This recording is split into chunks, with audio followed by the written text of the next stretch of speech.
Nagmalampuson ang miaging dog show nga gihimo ni atong Nobyembre 3, 2009 dito sa Agri Fair area, San Julio Realty Grounds, atol sa opisyal nga pagbukas sa kapistahan sa siyudad sa San Carlos. Si Mayor Bong Lacson sa iyang mensahe agi og pagbukas sa pasundayag nagpahinumdom sa mga tag-iya og iro nga dili buhian ang ilang mga iro sa kadalanan kay ang syudad adunay ordinansa nga nagdumili niini og kining mga iro pagadakpon. Ubay-ubay usab ang misanong sa awhag nga dadon og gisalmot ang ilang mga binuhing mga iro aron makita ang ilang kaanyag ilabi na kun kini pagabistihan na. Message lang gid namon gikan sa City Agriculture's Office. Please do not let your dog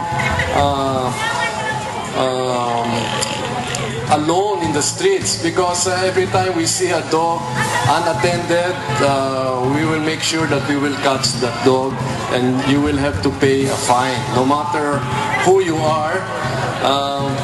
Because really, if you want to own a dog, mas mayo gid na nabantayan nyo siya, no? Karon makita nyo ang mga lain-lain na mga klase ng ido and makita nyo ang disiplina sa mga ido. Okay? Only because ang tag-iya sa mga ido ni naghatag gid sa panahon aron sa paghatag disiplina sa ila ido. So, ang mga misalmot nagagikan sa nagkalaylay mga dapit gawa sa dakbayan sa San Carlos sama sa Bacolod, Dumaguete ug ubang mga silingang lungsod ug dakbayan. Ang mga miguwang mananaog sumala sa nagkanlaing kategorya mao kining mosunod. Alang sa Dress Up Your Dog nakuha kini nila Cheryl Abejo, Carlo Carbelido ug Roldan Salimbaga bilang una. Ikaduha ug ikatulong dapit ug may cash nga premyong 1,500 ug 300 pesos. Alang sa Best in Show nakuha kini nila Gerald Soteo, Francis Reyes, JP Centina ug Cyril Cordova bilang first runner-up, second ug third runner-up.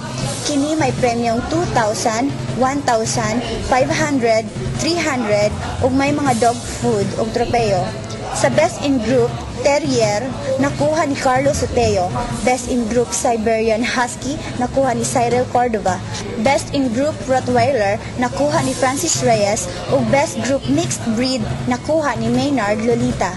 Ang premyo niini nagkantidad og 400, tropeo og dog food. Sa Best in Toy Group, nakuha ni JP Centina. Best in Sporting Group, nakuha ni Gerald Soteo. Best in Non-Sporting Group, nakuha ni Carlo Carbelido. Kini may mga premyong cash nga 400, tropeo o dog food. Sa Best in Show Puppy, nakuha ni Chico Coronia bilang first place, Gerald Soteo sa second place, ug JP Centina sa third place. Sila nakadawat og 1,500 ug 300 bilang una. Ikaduha ug ikatulong dapit uban sa dog food ug tropeo. Ang maong pasundayag gipasiugdahan sa buhatan sa City Agriculturist ubos ni Dr. Jeff Rional, Veterinarian 3, ug mga staff niini inabagan sa Rottweiler Club of Negros, Pet One Dog Food, Strike Dog Food, Purina, P. Pfizer, Negros Agrivet, V&J Distributors Incorporated, Novartis, Gang K9 Obedience Club of Negros Island. Si Dr. Narisa Limoncito maoy nagsilbing hurado sa maong kompetisyon.